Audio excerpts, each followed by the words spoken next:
మధుమేహం వల్ల మన శరీరంలో ప్రతి అవయవానికి ఏదో రకంగా హాని జరిగేటువంటి ఆస్కారం ఉంది. ఈ యొక్క కాంప్లికేషన్స్ కనుక మనం తీసుకున్నట్లయితే మైక్రోవాస్కులర్ కాంప్లికేషన్స్, మైక్రోవాస్కులర్ కాంప్లికేషన్స్ అని చెప్తూ ఉంటాం.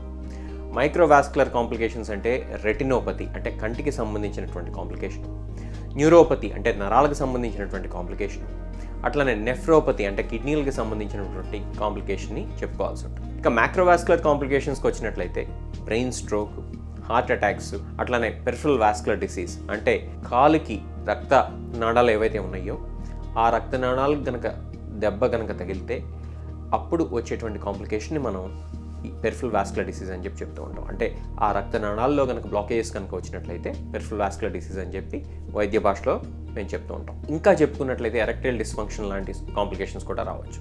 ఇవే కాకుండా ఎక్యూట్ కాంప్లికేషన్స్ అనేవి కూడా ఉన్నాయి. ఎక్యూట్ కాంప్లికేషన్స్ అంటే ఏంటంటే ఒక వ్యక్తి బ్లడ్ షుగర్ లెవెల్ కనుక ఉండాల్సిందనుకన్నా విపరీతంగా కనుక ఎక్కువగా కనుక ఉన్నట్లయితే దాన్ని మనం హైపర్ గ్లైసీమియా అని చెప్పి, ఎక్యూట్ హైపర్ గ్లైసీమియా అని చెప్తూ ఉంటాం. దానివల్ల వచ్చేటువంటి కాంప్లికేషన్స్ ఏవైతే ఉన్నాయో వాటిని ఎక్యూట్ కాంప్లికేషన్స్ అని చెప్తూ ఉంటాం.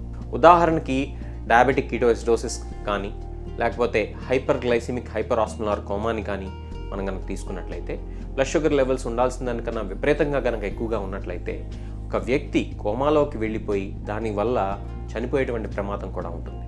వీటిని ఈ యొక్క డయాబెటిక్ కోమాస్ అని చెప్తూ ఉంటాం. మైక్రోవాస్కులర్ కాంప్లికేషన్స్ బారిన పడకూడదు అని అంటే ముందుగా బ్లడ్ షుగర్ లెవెల్స్ని చక్కగా కంట్రోల్లో ఉంచుకోవాలి. బ్లడ్ షుగర్ లెవెల్స్ని ఎలా కంట్రోల్లో ఉంచుకుంటాం?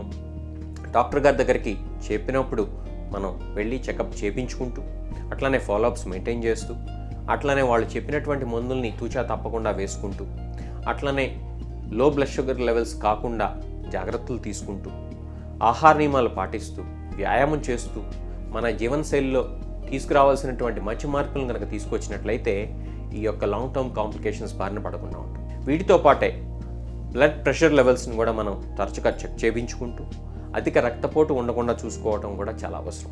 ఇంకొక ముఖ్యమైనటువంటి గమనిక ఏంటంటే చాలామంది ఏమనుకుంటారంటే బ్లడ్ షుగర్ ఉన్నటువంటి వాళ్ళు కేవలం బ్లడ్ షుగర్ లెవెల్స్ని కంట్రోల్ చేసుకుంటే సరిపోతుంది అనుకుంటారు. ఇది ఎంత మాత్రం నిజం కాదు. బ్లడ్ ప్రెషర్ని కంట్రోల్లో ఉంచుకోవాలి, అట్లానే కొలెస్ట్రాల్ లెవెల్స్ని కూడా కంట్రోల్లో ఉంచుకోవాలి.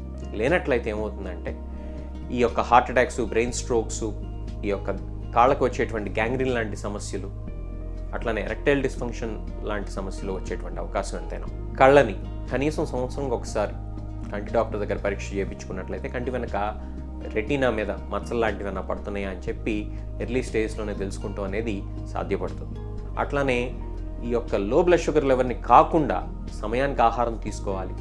వ్యాయామం కూడా ఏదో చేద్దాం కదా అని చెప్పి ఒకే రోజు కనుక ఎక్కువగా కనుక చేసేసినట్లయితే బ్లడ్ షుగర్ లెవెల్స్ పడిపోవటం, తద్వారా హైపోగ్లైసీమియా బారిన పడటం, తద్వారా కోమాలోకి వెళ్ళటం, బ్రెయిన్ స్ట్రోక్స్ లాంటివి రావటం, హార్ట్ అటాక్స్ లాంటివి రావటం కూడా ఈ లో బ్లడ్ షుగర్ లెవెల్ వల్ల కావచ్చు. కాబట్టి అది కూడా కాకుండా చూసుకోవాల్సిన అవసరం ఎంతైనా ఉంది.